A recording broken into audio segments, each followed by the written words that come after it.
wengine, kwa sababu mnaendelea na msafara, basi kipekee kabisa, kabla ya yote, niweze kumshukuru Mwenyezi Mungu ambaye amewasafirisha salama mpaka hapa, na mkalizia kuja kuwasikiliza wananchi, kuja kuwasalimieni, na pia kuja kukagua mradi wa sekondari hiyo, ujenzi wa vyumba viwili vya maabara ambao ni fedha ruzuku kutoka serikali kuu, tulipata milioni 60. Ningeomba nianze na changamoto ya kwanza ambayo imekuwa ni tatizo sugu, mwenyekiti, juu ya masuala ya network hapa katika kijiji chetu cha Makonde na pia kijiji jirani cha Ndoa.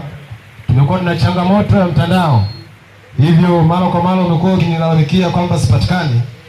Network ni changamoto, na hii imekuwa ni tatizo kweli kweli kwa muda mrefu. Hivyo na kuomba basi tunapoelekea kwenye vikao vyetu vya baraza, ili nalo likapewe kipaumbele, ili wananchi waone utendaji kwamba serikali na wajane. Lakini vile vile kumekuwa kuna changamoto ya watumishi katika idara zote mbili, yaani elimu pamoja na afya. Kwa hapa safari inaendelea, lakini mheshimiwa akasema hapana, mimi naomba kwangu msipite tu, yaani msikague tu mradi na kupita, naomba kidogo mimi nina mambo yangu ya kusema. Tukasema sawa, basi tutasimama Makonde ili tukusikilize wewe na wananchi wako. Kwa hiyo diwani wenu amesema hajasema? Amesema. Mimi naamini aliyosema diwani ni mawazo yenu ni wananchi, si ndio jamani? Wasikiliza wananchi na kuwafanya wananchi wafurahi. Kwa amezungumzia swala la ambulance. Hii safari mnaiona hapa, mwisho wake inaenda kufika pale ilipo ambulance. Si mnajua iliko jamani? Kwa mkandarasi ule hawajui iliko. Ile ambulance ilikuja, nafikiri mliona ilipita hata hapa, lakini kuna marekebisho madogo yalikuwa yanatakiwa yafanyiwe. Yule mkandarasi tuliompa ile kazi, kuna vitu hakuvifanya kwa ubora ambao tunautaka. Kwa tulimwambia hatuwezi kuipokea. Siku zile alikuwa anakuja kuikabidhi, tukasema hatuwezi kuipokea, karekebishe 1, 2, 3 ili wananchi wetu wakikitumia kile chombo kisiwaletee madhara.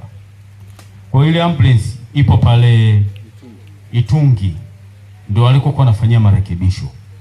Kwa sasa tunapita huku kote tunakagua miradi na shughuli nyingine, lakini safari yetu inaenda pale Itungi, kwamba twende sasa tukalikague kama vile tulivyomwelekeza vimekamilika, basi sasa tupange tarehe aje atukabidhi. Na hakuna shaka diwani wenu amesema kwamba ambulance ile ikikamilika tunaomba ikae Makonde, na hilo halina shaka, kwa sababu hapa ndo kwenye kituo cha afya, si ndio? Mtu akitoka huko kama wa huko itaende tamchukua itamleta hapa, ataenda pale, akizidiwa kwamba hapa haiwezekani, daktari amempa referral hapa, basi atakimbizwa, atafika Lupingu, atachukuliwa na gari, atapelekwa Ludewa, si ndio jamani?